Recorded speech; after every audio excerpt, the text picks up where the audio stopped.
안녕하세요. 무엇이든 읽어드리는 북면 아저씨입니다. 지금 읽어드릴 책은 사마천 사기 10회입니다. 회왕께서 여러 장군들과 함께 가장 먼저 함양에 들어가는 자를 왕으로 세울 것이다 라고 약정하신데, 지금 패국께서는 가장 먼저 함양에 들어가셨지만 털끝하는 감히 취하시는 바 없으며 궁시를 봉하고 다시 패시항으로 회군하여 대왕을 기다리고 계셨습니다. 장수를 보내어 한관을 지키도록 한 것은 다른 도둑들의 출입을 막고 의외의 사건을 막기 위한 것이었습니다. 이렇게 노고가 많고 공 또한 높은데도 봉우의 상은 없으면서 소인배의 말을 믿으시고 공이 있는 사람을 죽이려고 하십니다. 이는 이미 멸망한 진나라의 길을 이어받는 것입니다. 번쾌의 어리석은 생각으로는 대왕께서 마땅히 그렇게 하시지 않아야 합니다 라고 말했다. 항우는 아무런 말을 하지 않고서 오직 앉으라 라고 하였다. 번쾌는 장량 옆자리에 앉았다. 번쾌가 자리에 앉은 지 얼마 후 폐국이 일어나 척간을 가면서 번쾌를 밖으로 불러냈다. 폐국원에 밖으로 나갈 때 하우는 진평에게 폐공을 불러들어 하였다. 폐공이 번쾌에게 우리가 지금 나와서 하직 인사도 하지 않았는데 어떻게 하는 것이 좋겠는가라고 물었다. 번쾌는 큰일을 할 때는 자질구레한 작은 여자를 고려해서는 안 되며 대사를 행할 때는 작은 기명을 사용할 필요가 없는 법입니다. 지금 저들이 팔과 도마가 되고 우리는 그에 놓인 물고기에 된 처지에서 무슨 예를 차리시려 하는 것입니까? 라고 하였다. 그러자 백공은 그 자리를 떠나며 장량에게 남아서 사죄를 표하도록 하였다. 장량은 대왕께서 오실 때 어떤 선물을 가지고 오셨습니까? 라고 물었다. 백공은 백백 한 쌍을 가져와서 항왕에게 선물하고 옥두 한 쌍은 아버에게 선물하고 했는데 그들이 화를 내고 있어 감히 바치지를 못하였소이다. 그러니 나를 대신해 그들에게 선물을 주시오라고 대답했다. 장량은 그렇게 하겠습니다.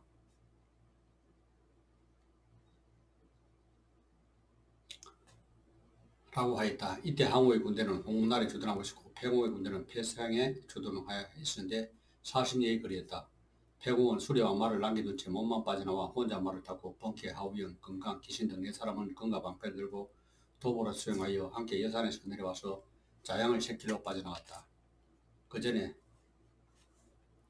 폐공은 장량에게 이 새길로 우리 주둔지까지 20리에 불과하고 그대 생각에 항우가 나를 추격하지 못하고 내가 먼저 군주에 도착했을 때쯤 들어가 하직 인사를 전하시오라고 했다.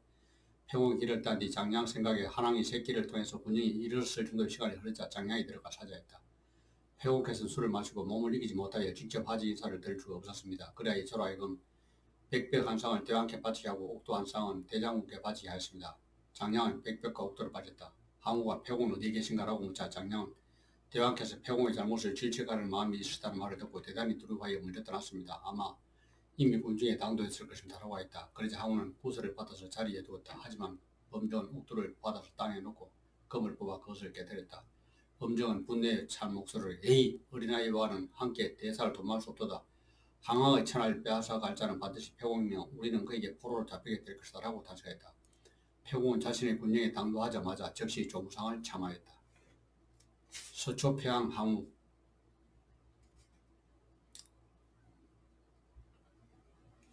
며칠 뒤 항우는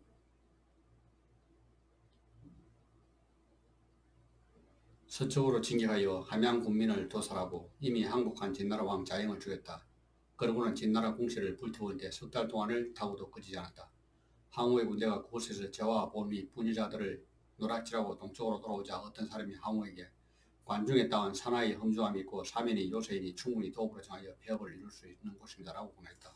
그러나 항우가 보니 이때 이미 진나라 궁궐은 모두 불타버렸고 또 마음속으로 고향이 그리워 어서 빨리 편성으로 돌아가고 싶었다. 그래 항우는 부귀한 뒤에도 고향에 돌아가지 않은 것은 마치 비단 옷을 입고 방길을 가는 것 같으니 누가 이미 부귀해진 것을 알아준다는 말인가 라고 했다. 그러자 항우에게 권했던 사람들이 초나 사람은 원숭이와 모자를 쓴 격이라고 하더니 과연 그렇구나 하면서 탄식에 마지 않았다. 항우가 그 말을 듣고 경마하여 곧 그 사람을 삶아 죽였다. 항우는 사자를 보내어 회왕에게 보고하도록 하였다. 항우 자신을 왕으로 임명해 달라는 뜻이었다.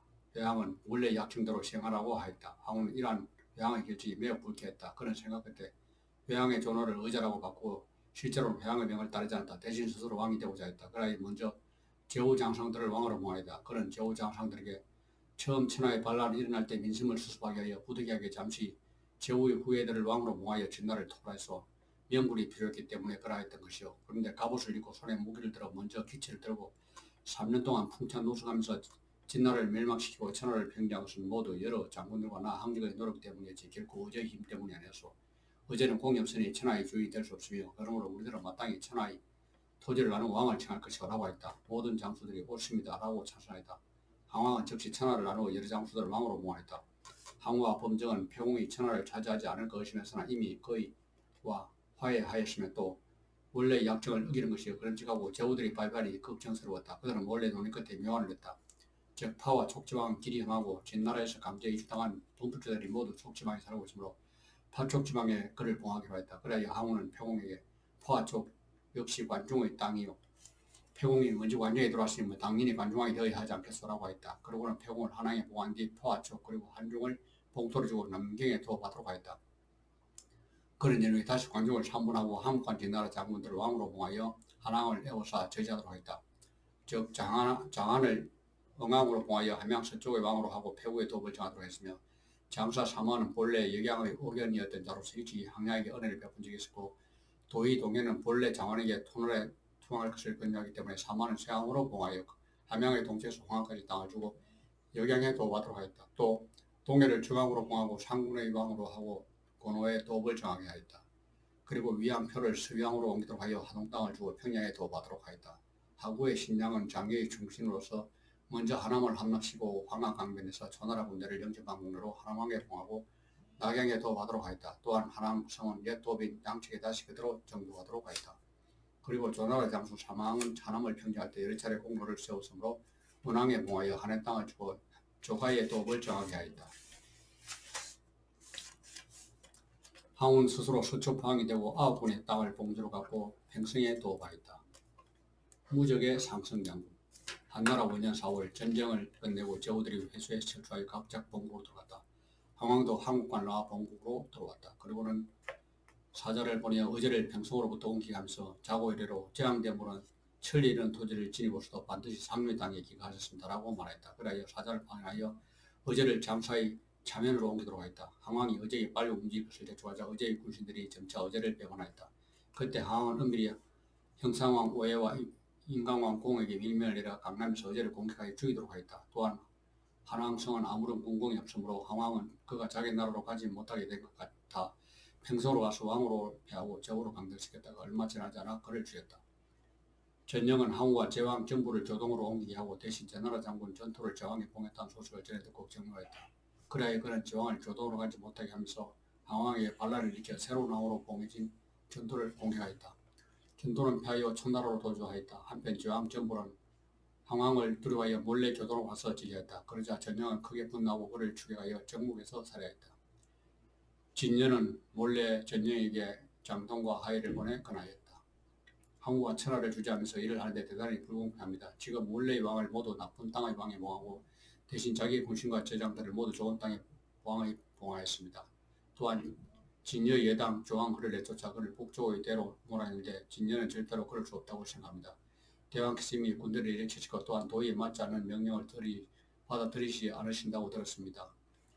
전령은 이에 동해 복병사를 촌내를 보냈다. 이때 한왕은 이미 군사를 돌려 삼진을 손에 넣었다. 한왕이 이미 관중을 점령했고 또 군사를 동쪽으로 이동시키고 있으므로 제나라와 조나라 모두 초나라의 반기를 들었다는 소식을 듣고 크게 경노했다. 이에 즉시 정창을 한왕으로 삼아서 한나라군을 저지하도록 하였다. 그리고 소공각 등에게 명하여 평호를 공격하게 했다. 그러나 평호는 소공각을 격퇴하였다. 한왕은 장량을 보내 한나라를 살펴보도록 하였는데 장량은 이미 한왕성이 피사될 것을 알고 항우에게 사신을 보냈다.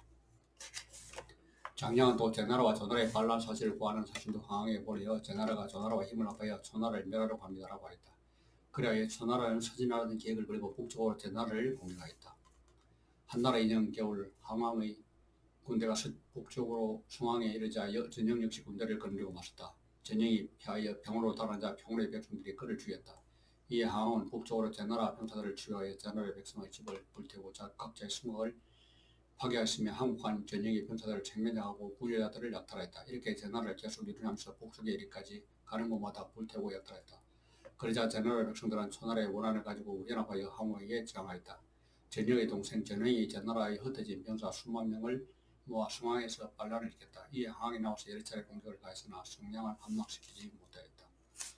한왕은 폐연을 거쳐서 가족들을 데리고 서쪽으로 가려 했는데 초나라 군대도 역시 병사를 보내 폐연에서 한왕의 가족들을 추격하여 붙잡도록 하였다. 이때 한왕의 가족들은 이미 모두 도망하여 한왕과 만날 수도 없었다. 한왕은 길에서 우연히 효혜와 노예 공주를 노원 공주를 만나 수레에 태우고 같이 달렸다. 그런데 초나라 기병이 한왕을 쫓아자 한왕은 다가가 나오지 효혜와 노원을 밀어서 수레 아래로 떨어뜨렸으나 등공 하우영이 수레에서 내려 그들을 안아서 태웠고 이렇게 밀고 안고 하기를 모두 세 차례나 계속하였다. 동공은 일이 아무리 위급하다고 해도 말을 더 빨리 달리게 하면 되는 것이다. 어찌 그들을 버리려고 하십니까? 라고 원망하였다. 한왕은 가까스로 기병들의 추격을 벗어날 수 있었다. 그는 태군과 여우를 찾으려 했으나 찾지 못하였다. 심의길은 태군과 여우를 수행하여 새길로 몰래 가면서 한왕을 찾았는데 거꾸로 초나라군을 만나겠다. 초나라 병사들이 그들을 붙잡아 돌아와서 한왕에게 사지를 보고자 한왕은 그들을 군중에 붙잡아뒀다. 이때 여우 여파 주여우가 군대를 통솔하여 하업에 주둔하고 있었는데 한왕은 새길을 통하여 주여우가 있는 곳으로 가서 사방으로 도망쳐 흩어진 한나라 병사들을 조금씩 모았다. 이렇게 하여 평양에 이르자 패잔병들이 모두 한대로 합류하게 됐고 소화도 마침 관중의 23세 이하 56세 이상의 노약자들을 징발하여 평양으로 보냈다. 그래야 한양 군대의 위세는 다시 크게 진작되었다.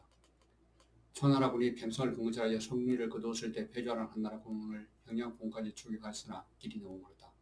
항왕이 평성을 구원하고 한왕을 출격하여 평양에 이르렀을 때 전행은 그 기회를 틈타 제나라를 수복하였고 전행의 아들 정광을 제나라 왕으로 옹립하였다. 한왕이 평성에서 패하게 되자 제후들을 모두 한나라를 배반하고 초나라에 기순하였다. 한나라군은 평양에 주둔해서 용도를 만들어 광화와 연결시키고 어참 지역의 양식을 운송하였다. 역전되어가는 형세. 한나라 3년 항왕이 여러 차례 한나라 군대와 영도를 공격하여 식량을 침탈했다. 한왕의 군대는 식량이 떨어져 크게 두려워했고 초나라의 강화를 청하여 평양 서쪽 땅을 한나라에 떼어달라고 제안하였다. 항왕이 이에 응하려고 하자 범정은 한나라 군대는 매우 쉽게 격퇴시킬 수 있습니다.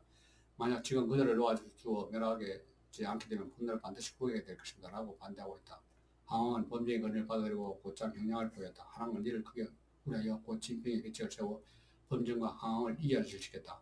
항왕의 사신이 오자 풍성한 테레우를 두 손으로 받쳐 들고 와서 그에게 내놓으려 하였다. 그런데 음식을 가져왔던 사람은 항왕의 사신을 보고 거짓으로 크게 놀란 표정을 지며 범정의 사신인 줄 알았는데 원래 항왕의 사신이 맞구나 라고 말하고는 도로 가져왔다. 그리고는 대신 형편없는 음식을 가져와서 항왕의 사신에게 먹도록 했다.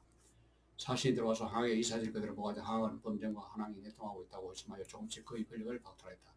그러자 범정이 크게 분노하면서 천하 일이 이미 정해졌습니다. 이제 군왕 당신께서 알아서 모든 일을 처리하십시오.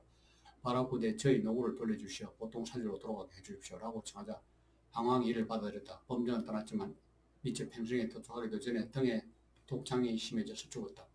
한편 한나라 장수 기신은 한왕에게 사태가 매우 위급합니다. 신이 대왕의 모습을 위장하여 초나라군을 수호지도록 해주옵소서. 대왕께서는 그때에 몰래 탈출하실 수 있습니다. 라고 했다. 그래요 한왕은 밤중에 평양의 동무로 2,000명의 여자들에게 갑옷을 입혀 내버리고 이에 초나라 병사들이 사방에서 공격하였다.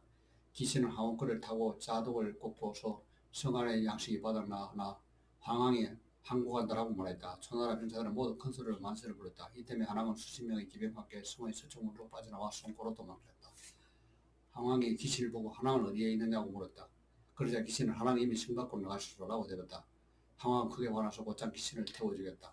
한왕이 아직 성을 빠져나가기 전에 의사대부 주가 중공 미표에게 형량을 수비하도록 하였다.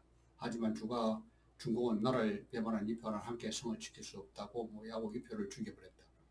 초나라군은 형량을 함락시킨 뒤 주가를 체포했다. 항왕은 주가에게 나이 보가 되면 그들을 상장군으로 삼고 3만 5일 제군에 봉하겠다고 해왔다. 그러나 주가는 욕을 하면서 당신이 빨리 한나라에 항복하지 않으면 반드시 한나라에게 사로잡힐 것이다. 당신은 절대로 한왕의 적수가 될 수 없다고 말했다. 한왕은 크게 분노하여 주가를 삶아 죽이고 중공도 죽였다. 한왕은 평양을 탈출한 뒤 남쪽에서 공항 경포와 합류하고 잔류병사를 수습하여 성고로 다시 들어갔다. 그리고 하나를 건너 숨으로 몸을 피하여 장기와 한신의 군중에 당도했다. 한나라 여러 장수들도 계속 성고를 탈출하여 한왕을 따랐다. 초나라 군사들은 드디어 성고를 함락시키고 계속하여 서쪽으로 진군하고자 했다. 그러자 한나라는 군사를 보내 공지방에서 초나라군의 처진을 저지하였다. 이것으로 책 읽기를 마치겠습니다.